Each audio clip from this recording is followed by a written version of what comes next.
ദിവ്യകാരുണ്യ ആരാധനയുടെ സമയമാണ് നമ്മുടെ മുമ്പിലുള്ളത്. ഈശോയെ നമ്മുടെ ഇടയിലേക്ക് നമ്മൾ സ്വീകരിക്കുന്ന ഈ സമയം എഴുന്നേറ്റ് നിന്നോ മുട്ടുകുത്തിയോ ആദരവോടെ കർത്താവിനെ നമുക്ക് നമ്മുടെ ഇടയിലേക്ക് സ്വീകരിക്കാം. ആദ്യനും അന്ത്യനും നീ മാത്രമേശുവേ, സ്തുതികൾക്കും പുകഴ്ചയ്ക്കും യോഗ്യനേശുവേ.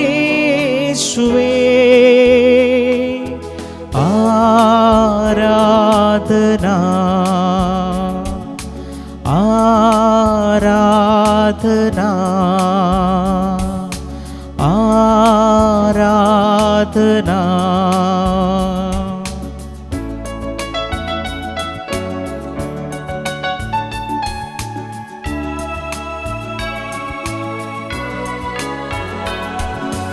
എൻ്റെ ഇഷ്ടങ്ങൾ ഒന്നുമേ വേണ്ടന്നേശുവേ, നിന്റെ ഹിതത്തിൻ നിറവിൽ ഞാൻ പ്രശോഭിക്കട്ടെ. എൻ്റെ ഇഷ്ടങ്ങൾ ഒന്നുമേ വേണ്ടന്നേശുവേ, നിന്റെ ഹിതത്തിൻ നിറവിൽ ഞാൻ പ്രശോഭിക്കട്ടെ. ആദ്യനും അന്ത്യനും നീ മാത്രമേശുവേ, സ്തുതികൾക്കും പുകഴ്ചയ്ക്കും യോഗ്യനേശുവേ.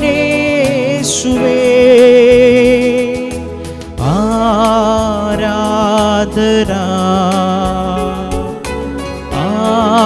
ആരാധന ആരാധന യേശുവേ. ആരാധന ആരാധന ആരാധന ആരാധന ആരാധന യേശുവേ. ആരാധന ആരാധന ആരാധന ആരാധന ആരാധന ആരാധന യേശുവേ. ആരാധന ആരാധന ആരാധന ആരാധന. Hallelujah hallelujah hallelujah. പരിശുദ്ധ പരമ ദിവ്യകാരുണ്യത്തിന് നേരവും ആരാധനയും സ്തുതിയും പുകഴ്ചയും ഉണ്ടായിരിക്കട്ടെ. ദൈവസ്നേഹത്തിൻ്റെ അവതാരമായി വിശുദ്ധ കുർബാനയിൽ യേശുക്രിസ്തു എഴുന്നള്ളിയിരിക്കുന്ന സമയമാണ്. ഈ ദൈവത്തെ നമ്മൾ ആരാധിക്കുന്ന സമയം. ഒരു സുഹൃത്തിനോടെന്ന പോലെ ദിവ്യകാരുണ്യത്തിലെ ഈശോയോട് നമുക്ക് സംസാരിക്കാൻ പറ്റും. നമ്മുടെ ഭാരങ്ങൾ ഇറക്കി വെച്ച് നമുക്ക് പ്രാർത്ഥിക്കാൻ പറ്റും. നമ്മുടെ ഇഷ്ടങ്ങൾ കർത്താവിൻ്റെ മുമ്പിൽ എടുത്തു കാണിച്ച് നമുക്ക് പ്രാർത്ഥിക്കാൻ പറ്റും. ദിവ്യകാരുണ്യത്തിലേക്ക് നോക്കുക. ഹൃദയവും മനസ്സും നമ്മുടെ ചിന്തകളും മുഴുവൻ വിശുദ്ധ കുർബാനയിലേക്ക് കൊണ്ടുവരാം. ദിവ്യകാരുണ്യത്തെ കേന്ദ്രീകരിച്ച് നമ്മളിരിക്കുമ്പോൾ, നമ്മൾ പ്രവർത്തിക്കുമ്പോൾ അതിൻ്റേതായിട്ടുള്ള സൽഫലങ്ങൾ നമ്മുടെ ജീവിതത്തിലുണ്ടാകും. ഈ ആരാധനയിൽ നമ്മെ നയിക്കുവാൻ, നമ്മെ ഭരിക്കുവാൻ ഒരു ദൈവിക ചിന്ത നമ്മുടെ ഹൃദയത്തിലേക്ക് കടന്നു വരട്ടെ. അതിനായി നമുക്ക് ഒരു വചനഭാഗം എടുക്കാം.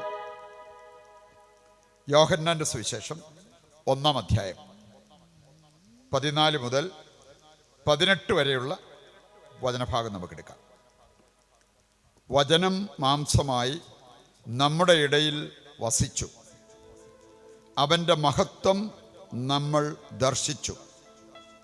കൃപയും സത്യവും നിറഞ്ഞതും പിതാവിൻ്റെ ഏകജാതൻ്റേതുമായ മഹത്വം. യോഹന്നാൻ അവന് സാക്ഷ്യം നൽകിക്കൊണ്ട് വിളിച്ചു പറഞ്ഞു, ഇവനെപ്പറ്റിയാണ് ഞാൻ പറഞ്ഞത്. എൻ്റെ പിന്നാലെ വരുന്നവൻ എന്നെക്കാൾ വലിയവനാണ്, കാരണം എനിക്ക് മുമ്പ് തന്നെ അവനുണ്ടായിരുന്നു. അവൻ്റെ പൂർണ്ണതയിൽ നിന്ന് നാം എല്ലാം കൃപയ്ക്ക് മേൽ കൃപ സ്വീകരിച്ചിരിക്കുന്നു. എന്തുകൊണ്ടെന്നാൽ നിയമം മോശ വഴി നൽകപ്പെട്ടു, കൃപയും സത്യവുമാകട്ടെ യേശുക്രിസ്തു വഴി ഉണ്ടായി. ദൈവത്തെ ആരും ഒരിക്കലും കണ്ടിട്ടില്ല. പിതാവുമായി ഗാഢബന്ധം പുലർത്തുന്ന ദൈവം തന്നെയായ ഏകജാതനാണ് അവിടുത്തെ വെളിപ്പെടുത്തിയത്. ഒരുപാട് കാര്യങ്ങൾ നമ്മെ പഠിപ്പിക്കുന്ന ഒരു വചനഭാഗമാണിത്. ദൈവസന്നിധിയിൽ നമ്മൾ എഴുന്നേറ്റ് നിന്ന് ദിവ്യകാരുണ്യത്തിൽ യഥാർത്ഥ ദൈവം തന്നെയായ യേശുക്രിസ്തുവിനെ കണ്ടുകൊണ്ട് നമുക്ക് പ്രാർത്ഥിക്കാം. അവനുമായി ഗാഢബന്ധം പുലർത്തുന്ന യേശുവാണ് പിതാവായ ദൈവത്തെക്കുറിച്ച് നമുക്ക് പറഞ്ഞു തന്നിട്ടുള്ളത്. കൃപയും സത്യവുമാണ് ദൈവത്തിൽ നിന്നും നാം ഏറ്റെടുക്കേണ്ടത്. അതിൻ്റെ മുമ്പിൽ സൗഖ്യവും മറ്റനുഗ്രഹങ്ങൾ, ഭൗതികമായ നേട്ടങ്ങൾ എത്ര നിസ്സാരം. കർത്താവേ, ഞങ്ങൾക്കും കൃപയുടെ അഭിഷേകം, സത്യത്തിൻ്റെ അഭിഷേകം നൽകണമെന്ന് പ്രാർത്ഥിക്കാം. അതിനായി നമ്മൾ ദൈവത്തെ വിളിച്ചപേക്ഷിക്കുമ്പോൾ, ദൈവത്തെ ആരാധിക്കുമ്പോൾ ഇതൊരു അഭിഷേകമായി നമ്മുടെ ജീവിതത്തിൽ വന്നു നിറയും. നമുക്ക് ആ ബോധ്യത്തോടെ ഒരു ഗാനത്തിലൂടെ ദൈവത്തെ ഇപ്പോൾ പാടി സ്തുതിച്ച് ആരാധിക്കാം. പാരില്ലാരും നൽകാത്ത സ്നേഹം, അനുതാപിയെ തേടും സ്നേഹം.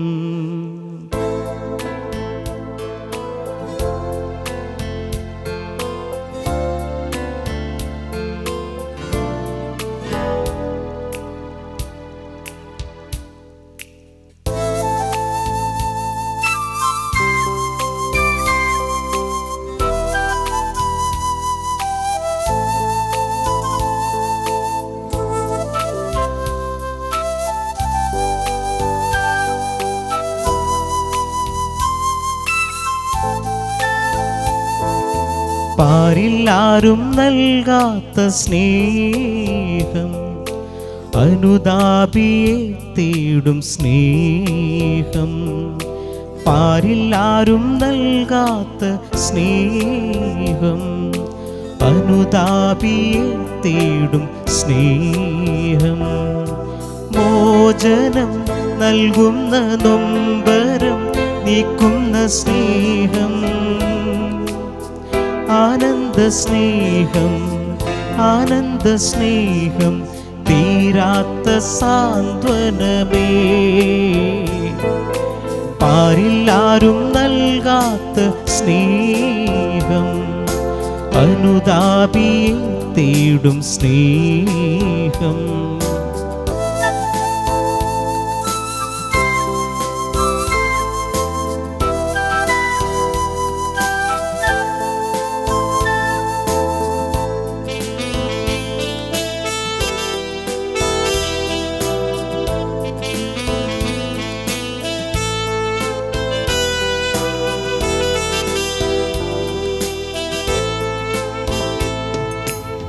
കാണാതെ പോയ കുഞ്ഞാടിനെ പോൽ കൂട്ടം പിരിഞ്ഞു മരുവിൽ. കാണാതെ പോയ കുഞ്ഞാടിനെ പോൽ കൂട്ടം പിരിഞ്ഞു മരുവിൽ. മുറിവേറ്റു ഞാൻ വീണുപോയി, തേടി വന്നു ഇടയനെന്നെ, തീരാത്ത സാന്ത്വനമേ. പാരില്ലാരും നൽകാത്ത സ്നേഹം, അനുതാപിയെ തേടും സ്നേഹം.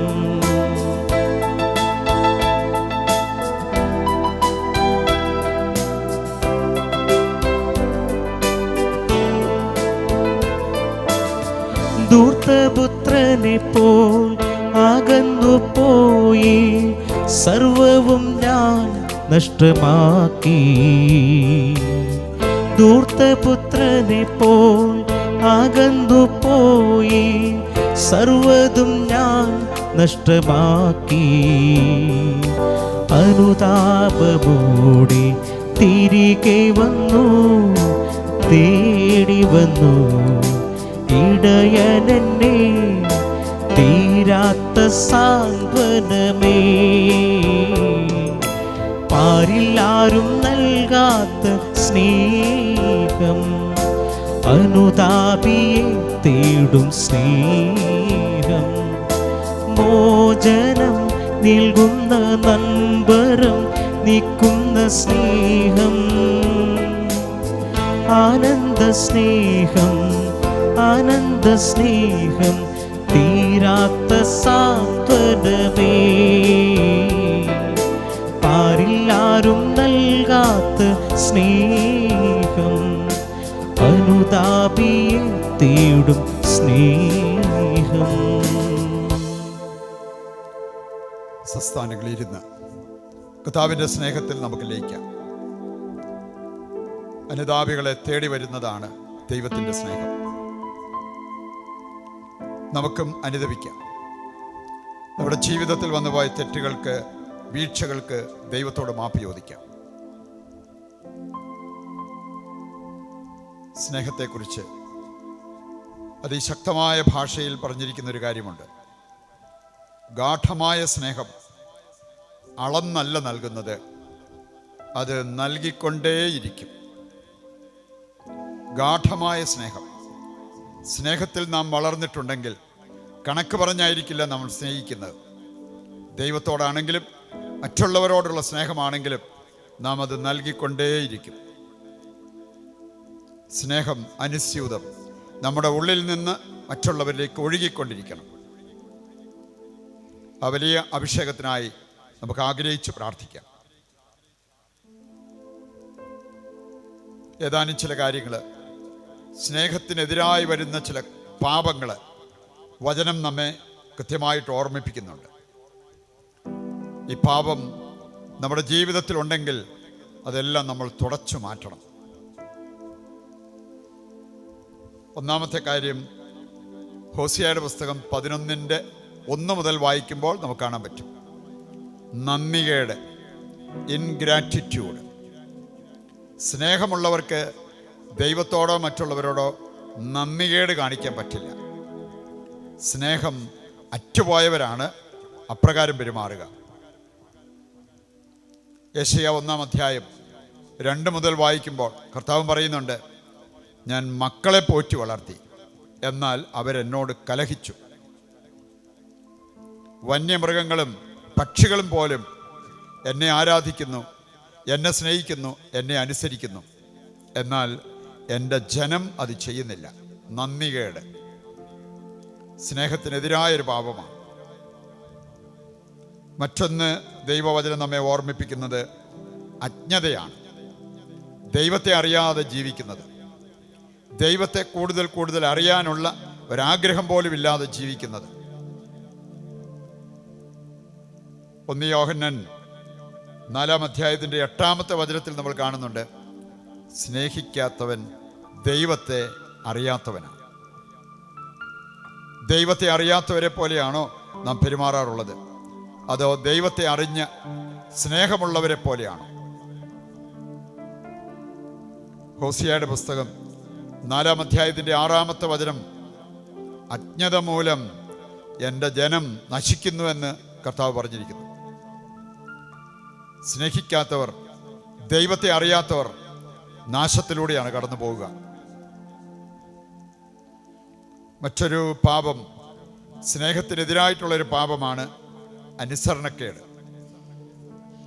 യോഹന്നാൻ 14:15 മുതൽ വായിക്കുമ്പോൾ അവിടെ പറഞ്ഞിട്ടുണ്ട്, എന്നെ സ്നേഹിക്കുന്നവർ എൻ്റെ കൽപ്പനകൾ അനുസരിക്കും. അനുസരിക്കുന്നില്ലെങ്കിൽ ദൈവത്തെ സ്നേഹിക്കുന്നില്ല എന്നതാണ് അതിൻ്റെ സൂചന. മറ്റൊരു ഗൗരവമുള്ള പാപമാണ് അയൽക്കാരനെ ദ്രോഹിക്കുന്നത്. നമ്മൾ വേണമെങ്കിൽ പള്ളിയിൽ പോകും, കുർബാനയിൽ സംബന്ധിക്കും, കുർബാന സ്വീകരിക്കുകയും ചെയ്യും. തിരിച്ചു ചെന്ന് കഴിഞ്ഞാൽ അയൽക്കാരനോട് ദ്രോഹം, അവർക്ക് നാശങ്ങളും വിഷമങ്ങളും നഷ്ടങ്ങളും വരുത്തുന്ന രീതിയിലുള്ള പെരുമാറ്റങ്ങൾ.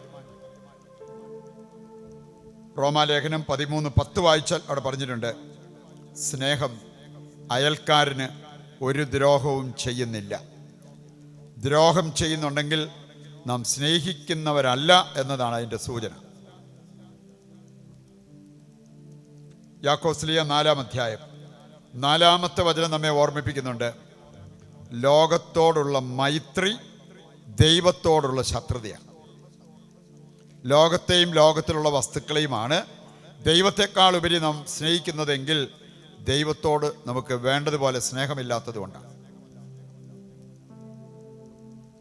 റോമാലേഖനം 5-ാം അധ്യായം 4-5 വചനങ്ങൾ എടുത്താൽ അവിടെ നമ്മൾ കാണുന്നുണ്ട്, നാം നിരാശയിൽ നിബദിക്കുന്നുണ്ടെങ്കിൽ ദൈവത്തോട് വേണ്ടതുപോലെ സ്നേഹമില്ലാത്തത് കൊണ്ടാണ്.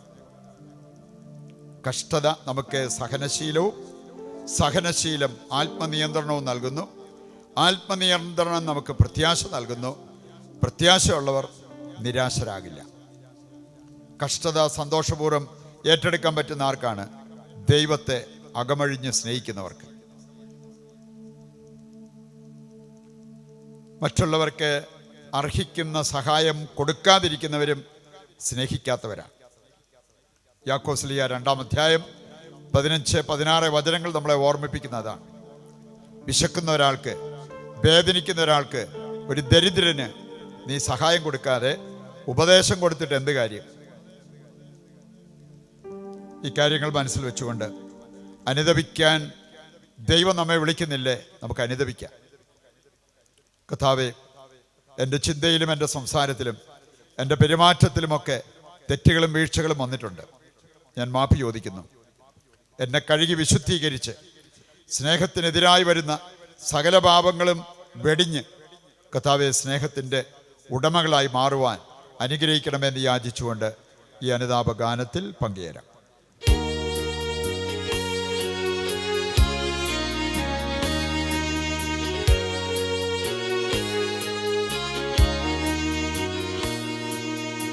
എൻ്റെ പിഴ, എൻ്റെ പിഴ, എൻ്റെ വലിയ പിഴ, എൻ്റെ പിഴ, എൻ്റെ പിഴ, എൻ്റെ വലിയ പിഴ, എന്നപരാധം പൊറുക്കേണമേ, ദേവൻ പാപം ക്ഷമിക്കേണമേ, എന്നപരാധം പൊറുക്കേണമേ, ദേവൻ പാപം ക്ഷമിക്കേണമേ.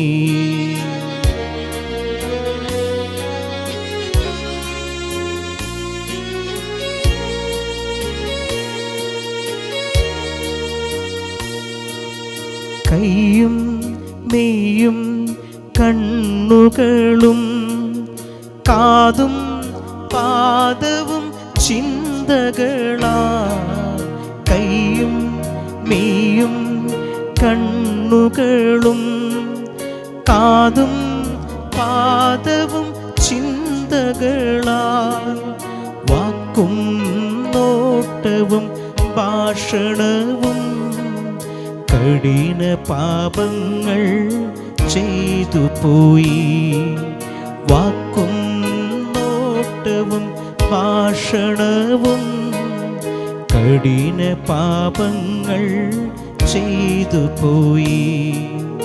എൻ്റെ പിഴ, എൻ്റെ പിഴ, എൻ്റെ വലിയ പിഴ,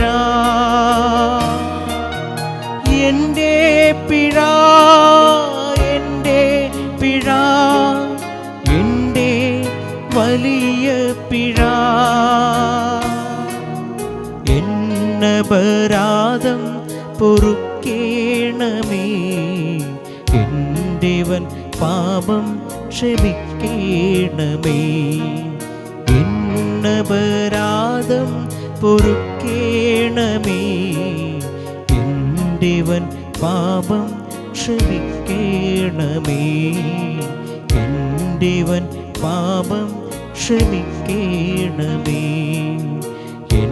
ദേവൻ പാപം ക്ഷമിക്കേണമേ. അല്പസമയം നിശബ്ദതയിൽ ദൈവത്തിന് മുമ്പിലായിരുന്ന് ദൈവത്തിൻ്റെ സ്വരം കേൾക്കാം. നമ്മുടെ തെറ്റുകളും കുറ്റങ്ങളും കുറവുകളും കർത്താവ് നമുക്ക് വെളിപ്പെടുത്തി തരും. നമ്മെ സ്നേഹിക്കാത്തത് കൊണ്ടല്ല, സ്നേഹിക്കുന്നത് കൊണ്ട്. നാം കൂടുതൽ സ്നേഹത്തിൽ തെളിയുവാൻ ദൈവം ആഗ്രഹിക്കുന്നത് കൊണ്ട്. കർത്താവേ, അവിടുന്ന് അരുൾ ചെയ്താലും അവിടുത്തെ ദാസൻ അവിടുത്തെ ദാസി അങ്ങയെ ശ്രവിക്കുന്നു എന്ന മനോഭാവത്തോടെ ഈശോയുടെ മുമ്പിലിരിക്കുക.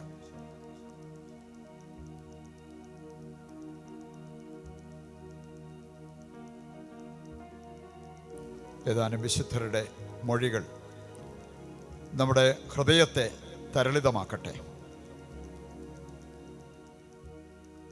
സ്നേഹത്തെക്കുറിച്ച് വിശുദ്ധർ അവർ കിട്ടിയ ഉൾക്കാഴ്ചകൾ പങ്കുവയ്ക്കുന്നത് നാം ഹൃദയത്തിലേറ്റുമ്പോൾ നമ്മെയും അത് സ്നേഹത്തിൽ വളർത്തും. വിശുദ്ധ ഫ്രാൻസിസ് സാലസ് പറയുന്നൊരു കാര്യമുണ്ട്. സംസാരിച്ചാണ് ഒരാൾ സംസാരിക്കാൻ പഠിക്കുന്നത്. നടന്നാണ് ഒരാൾ നടക്കാൻ പഠിക്കുന്നത്. പാടിയാണ് പാട്ടുപാടാനായിട്ട് നാം പഠിക്കുന്നത്. ഇതുപോലെ തന്നെ സ്നേഹിച്ചാണ് സ്നേഹിക്കാൻ നാം പഠിക്കേണ്ടത്. നിരന്തരമായ നമ്മുടെ പരിശ്രമം, സ്നേഹത്തിൽ വളരാനുള്ള നമ്മുടെ പരിശ്രമം വളരെ ആവശ്യമാണ്. നാം എല്ലാം തികഞ്ഞവരായി സ്നേഹത്തിൽ വളർന്നവരാണ് എന്നൊക്കെ ചിന്തിച്ചാൽ നമ്മുടെ വളർച്ച മുരടിച്ചു പോകും. വിശുദ്ധ കൊച്ചുത്രേസ്യ പഠിപ്പിക്കുന്നൊരു കാര്യമുണ്ട്. ഒരുപാട് ചിന്തിക്കുന്നതിനേക്കാൾ അത്യന്താപേക്ഷിതമായ ഒരു കാര്യം ഒരുപാട് സ്നേഹിക്കുന്നതാണ്. സ്നേഹിക്കുന്ന കാര്യം വിട്ടിട്ട് മറ്റു പലതും രാവും പകലും ഇരുന്ന് നമ്മൾ ചിന്തിച്ചു കൂട്ടിയേക്കാം. ഒരുപാട് ചിന്തിക്കുന്നതിനേക്കാൾ അത്യന്താപേക്ഷിതം ഒരുപാട് സ്നേഹിക്കുന്നതാണ്. വിശുദ്ധ മദർ തെരേസ പഠിപ്പിക്കുന്നൊരു കാര്യമുണ്ട്. വൻ കാര്യങ്ങൾ ചെയ്യുക എന്നതിനേക്കാൾ ഏത് കാര്യവും വലിയ സ്നേഹത്തോടുകൂടി ചെയ്യുക എന്നതാണ് നമുക്ക് ആവശ്യം. അപ്പോഴാണ് നമ്മൾ വളരുക, ആത്മീയ വളർച്ച പ്രാപിക്കുക, വിശുദ്ധിയിൽ വളർച്ച പ്രാപിക്കുക. ഏത് കാര്യവും, എത്ര ചെറിയ കാര്യവും വലിയ സ്നേഹത്തോടു കൂടി നമുക്ക് ചെയ്യാൻ പറ്റണം.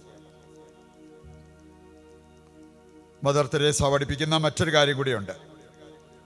എവിടെ പോയാലും സ്നേഹം പരത്തുക. അതാണ് മദർ തെരേസ പറയുക, സ്നേഹം പരത്തുക. ആദ്യം നിന്റെ ഭവനത്തിൽ, പിന്നെ അയൽപക്കത്ത്. ഇങ്ങനെയുള്ള കാര്യങ്ങൾ ആദ്യം ആരംഭിക്കേണ്ടത് നമ്മുടെ തന്നെ കുടുംബത്തിലാണ്. ഒപ്പം മദർ തെരേസ പറയുകയാണ്, നിന്റെ മുഖത്തും വാക്കിലും സ്നേഹം പരത്തുക. നമ്മെ കാണുന്നവർ, നമ്മുടെ പുഞ്ചിരി കാണുന്നവർ ദൈവസ്നേഹം അനുഭവിക്കണം. നമ്മുടെ വാക്കുകൾ കേൾക്കുന്നവർ ദൈവസ്നേഹം അനുഭവിക്കണം. ഇതിന് നമുക്ക് വേണ്ടത് സ്നേഹത്തിൻ്റെ അഭിഷേകമാണ്. അതിനായി ആഗ്രഹിച്ച് പ്രാർത്ഥിച്ചുകൊണ്ടിരിക്കുക. കാരുണ്യവാനായ കർത്താവേ, ഈ സമൂഹത്തിന് വേണ്ടി പ്രാർത്ഥിക്കുന്നു. കർത്താവേ, അങ്ങയുടെ സന്നിധിയിലിരുന്ന് പ്രാർത്ഥിക്കുന്നവരാണിവർ. അവിടുത്തെ സന്നിധിയിൽ ഇവരുടെ ഹൃദയവികാരങ്ങൾ, വിചാരങ്ങൾ ഇറക്കി വെച്ച് പ്രാർത്ഥിക്കുന്നു. കർത്താവേ, അങ്ങയോട് നിലവിളിച്ച് പ്രാർത്ഥിക്കുന്നവരെ അവിടുന്ന് ഒരു നാളും കൈവിടില്ലല്ലോ. ഈ മക്കൾക്ക് വേണ്ടത് അവിടുന്ന് നൽകി അനുഗ്രഹിക്കണമേ എന്ന് പ്രാർത്ഥിക്കുന്നു. കർത്താവെ, വേദനിക്കുന്നവർക്ക് ആശ്വാസം കൊടുക്കണമേ. രോഗാവസ്ഥയിൽ കഴിയുന്നവരെ സുഖപ്പെടുത്തണമേ. കടബാധ്യതയിലും മറ്റ് ദുഃഖത്തിലും ദാരിദ്ര്യത്തിലും കഴിയുന്നവരെ കർത്താവെ അവിടുന്ന് ആശ്വാസമരളി അനുഗ്രഹിക്കണമേ എന്ന് പ്രാർത്ഥിക്കുന്നു. അങ്ങ് സമ്പന്നനാകിയാൽ ഇവരെ സമ്പന്നരാക്കാൻ അങ്ങേക്ക് സാധിക്കും. കർത്താവെ, ആത്മീയ സമ്പത്തും ഭൗതിക സമ്പത്തും നൽകി ഈ മക്കളെ അനുഗ്രഹിക്കണമേ. അങ്ങയോടൊട്ടിയിരുന്ന് അങ്ങയോട് നിലവിളിച്ച് പ്രാർത്ഥിക്കുന്ന ഈ മക്കളെ, ഇവരുടെ ഹൃദയാഭിലാഷങ്ങളെ അവിടുന്ന് ഇപ്പോൾ പരിഗണിക്കണമേ. പ്രിയപ്പെട്ടവരെ, കെട്ടുവാനും അഴിക്കുവാനും സുഖപ്പെടുത്തുവാനും പൗരോഹിത്യത്തിൽ കർത്താവ് നൽകിയിരിക്കുന്ന അധികാരത്തിന് കീഴിൽ നിന്നുകൊണ്ട് നിങ്ങളെയും നിങ്ങളുടെ നിയോഗങ്ങളെയും നിങ്ങളുടെ കുടുംബത്തെയും കുടുംബാംഗങ്ങളെയും അനുഗ്രഹിച്ച് അഭിഷേകം ചെയ്യുന്നു. പിതാവിൻ്റെയും പുത്രൻ്റെയും പരിശുദ്ധാത്മാവിൻ്റെയും നാമത്തിൽ ആമേൻ. നമുക്കിപ്പോൾ ദിവ്യകാരുണ്യനാഥൻ്റെ ആശീർവാദം സ്വീകരിക്കുകയും ചെയ്യാം.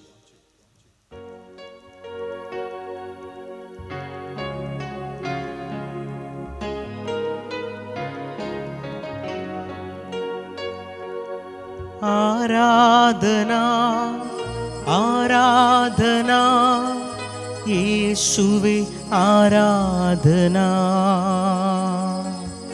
ആരാധന ആരാധന യേശുവേ ആരാധന. പരിശുദ്ധ പരമ ദിവ്യകാരുണ്യത്തിന്